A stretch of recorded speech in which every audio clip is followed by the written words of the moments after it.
Yeah. Imperialism in India has had a negative impact due to starvation and lack of industrialization. India's prospects as it reaches the 21st century can be examined by its economic status by first exploring India's poverty, next what India trades, then continuing with IT's contributions to society/economy, and how it has grown in the years. And finally, this paper will conclude with the recommendations for India to continue and maintain a growing economy as it has been gradually doing. Currently India remains one of the poorest countries. My graphic evidence is just this one. No, wait. Where'd it go? I'm so lost, sorry. Take your time. Well, it's called like distribution percent of poverty. Is that one? No, it's this one. Yeah, it's this one. It shows you the percentages of poverty throughout the India. And according to the article of Infotech in India, although many have been benefited greatly to the economic uprise in India,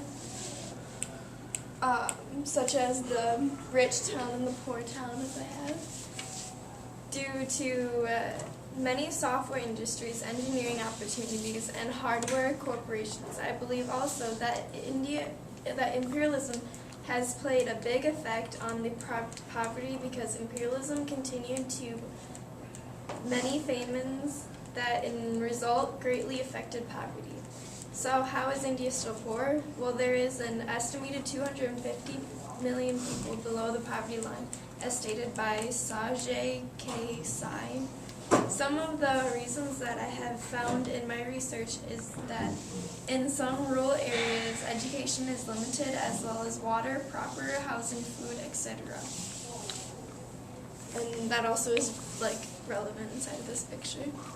Some also believe that the benefits of imperialism was not equally distributed throughout the country, as the article evidence from India districts have concluded. That also brings me to the point that poverty is also present because there's a lot of inequality due to what I have already stated. Education was not offered everywhere. Healthcare and other resources were not offered either.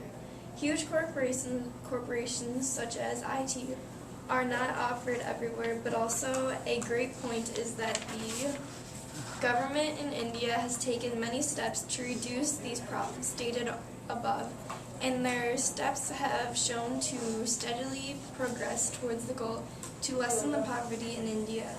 India's poverty rate has reduced to drop 22% in 2015, or predicted to reduce. Next, I am going to introduce India's big trade, as well as statistics over India's import and export.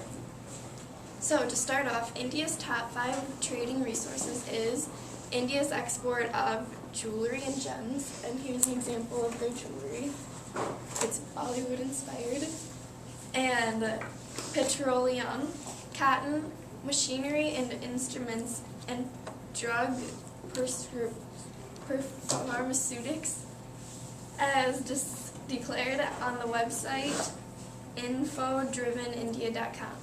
Now, on the statistics of Indian trade, according to the document India's Foreign Trade Press Release, India exported a value of $25,346.90 million in January 2011 to 2012.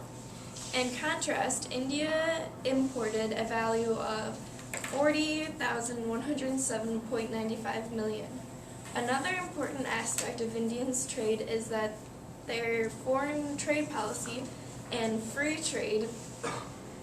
Let me read that again. Another important aspect of Indian trade is their foreign trade policy and free trade, because this has brought much protest, such as the India Summit in New Delhi on February 10th.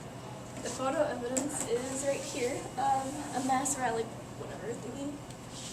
And I also have evidence of the export and import statistics.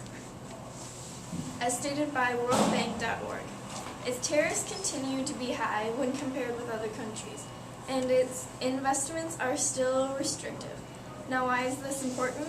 Well, some see India as a rapid globalizer, which can frighten many countries to see them gain economic power, as well as cause problems for who want to trade with India. It is even a problem within India itself. But others see India as a highly protectionist economy. I believe that India has placed these tariffs to protect their country from imperialism movements, which is another point on why imperialism has had a negative effect on India. Now that we have talked about India's poverty and trade, I am going to talk about a very important contribution in India.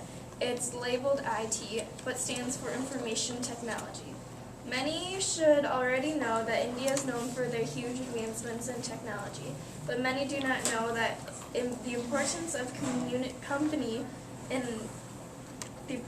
this company in India's society and ultimately the economy.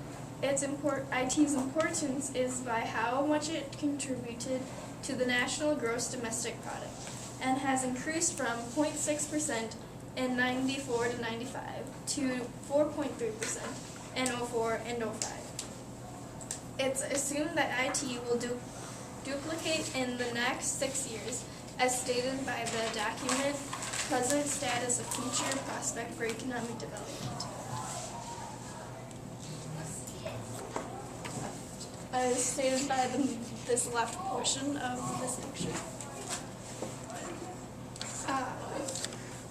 I'm pretty sure it's obvious how much IT has affected the economy/society because it's brought tons of jobs, tons of money, and grew the economy by 4.3%, and it's estimated to continue to rise.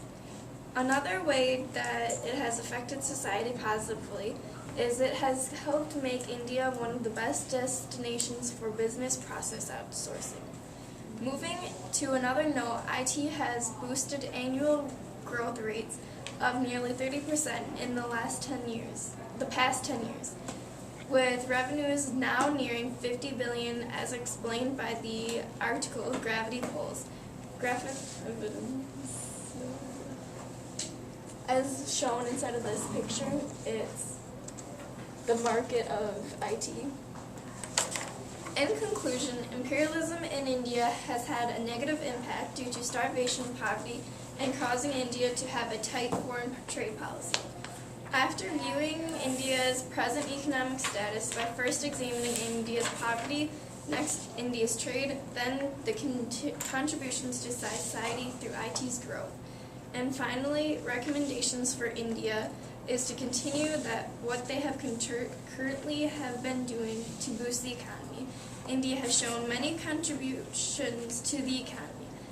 India will only continue to positively affect the poor areas, and any more reforms could imbalance India and could ultimately anger many people in India. That was the longest presentation.